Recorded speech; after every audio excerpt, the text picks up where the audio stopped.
এই অরিত্রর কাছে যাবো। অরিত্র, প্রশ্ন হচ্ছে সাধারণ মানুষ হিসেবে যারা কোনো রাজনৈতিক দলের সদস্য নয়, তারা এইটা কি ভাবতে পারে না আজকে দাঁড়িয়ে আমাদের রাজ্যে কি প্রধানমন্ত্রী বলছেন অনুপ্রবেশকারী হোক, গুন্ডারাজ হোক, মহিলাদের সুরক্ষা হোক, এই ক্ষেত্রে এই রাজ্য ব্যর্থ হয়েছে।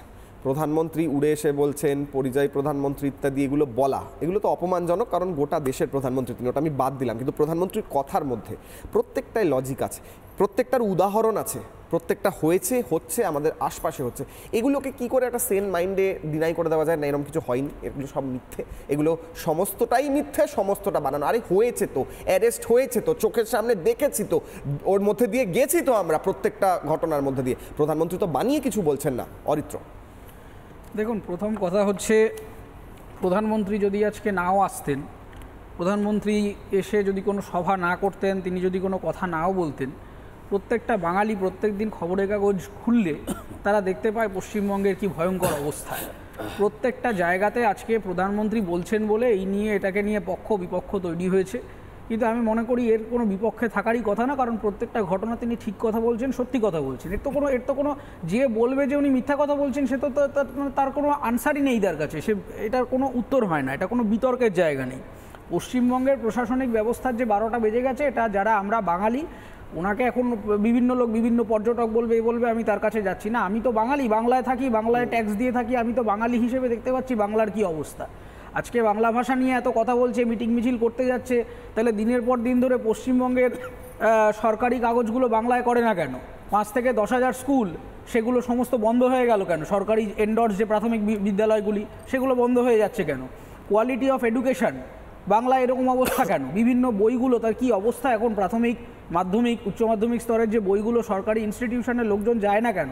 সেই নিয়ে সার্ভে করে না কেন সরকার, যে কেন সরকারি থেকে বেসরকারি জায়গায় ভিড় বাড়ছে? কারণ পরিকাঠামো নেই, মাস্টারমশাই নেই, ছাদ ভেঙে পড়ে, গাছের তলায় পড়াতে হচ্ছে।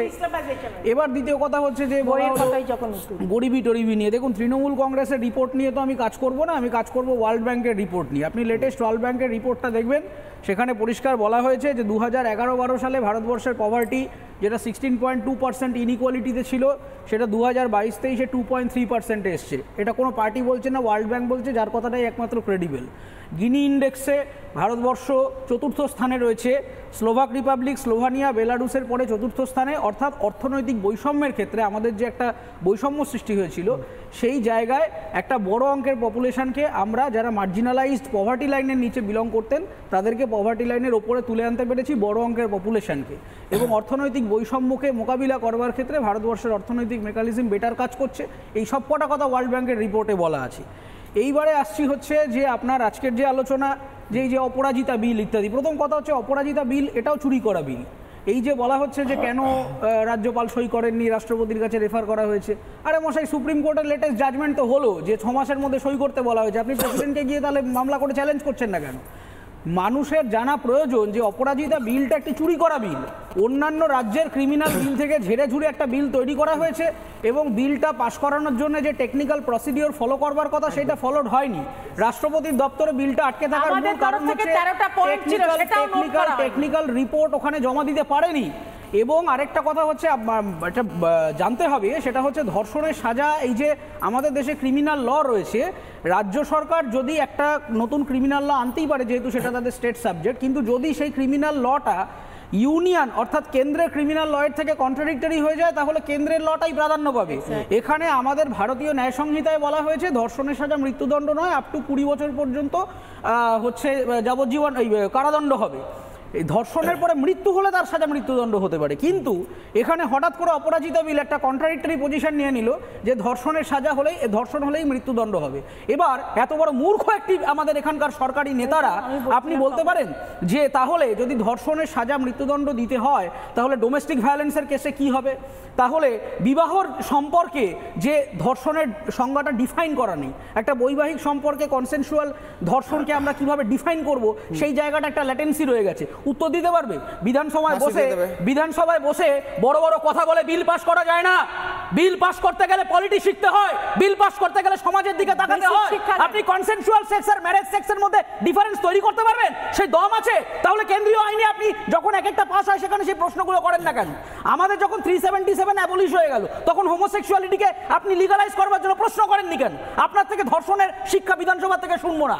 এই অপরাজিতা বিল 100% টেকনিক্যালি ত্রুটিপূর্ণ, এবং যদি পশ্চিমবঙ্গ সরকার মনে করে থাকে যে এই বিলটা আটকে রাখা হয়েছে, সুপ্রিম কোর্টের লেটেস্ট ল্যান্ডমার্ক জাজমেন্ট রয়েছে যে 6 মাসের মধ্যে রাষ্ট্রপতিকে সই করতে হবে, আপনি সেই মামলা করুন, সেই করার দম হবে না। অতএব একটা কথা মামলা করতে হবে। আচ্ছা, কি এটা বলছেন নীলাদ্রি বাবু, একদম 10 সেকেন্ডে আমি বলছি, আমি অরিত্রবাবুকে বলতে চাইছি, যদি centre, if the law is repugnant with the center, the law will not stand. কিন্তু অপরাজিতা বিলটা is absolutely in line with the center's bill. সেজন্য এই যে বলছে, এই যে লোককে ভুল বোঝানোর চেষ্টা হচ্ছে যে সেইভাবে হয় না, it is wrong. এখানে অপরাজিতা বিএনএসএ কি বলেছে যে rape committed, rape with murder is equivalent to death penalty. Equivalent to death penalty. Equivalent to death penalty. আপনাদের মনে হয় আরে আপনারা কেপিএস আপনারা বন্ধ করতে পারবেন না। আর অরিত্রবাবু এটা শুনে রাখুন। আচ্ছা, অপরাজিতা বিল নিয়ে তো আলোচনা নয়, আমি একবার যাই, আমি আসছি, আমি ফেরত আসছি। বাবু একটা বলে দেই, যদি মোদি বাবুর এতই দরদ থাকে বাংলার জন্য, তাহলে বাংলার যে 1000 কোটি টাকা পড়ে রয়েছে সেন্টারের কাছে, ওটা থাকছে না কেন? ওটা থাকছে না কেন?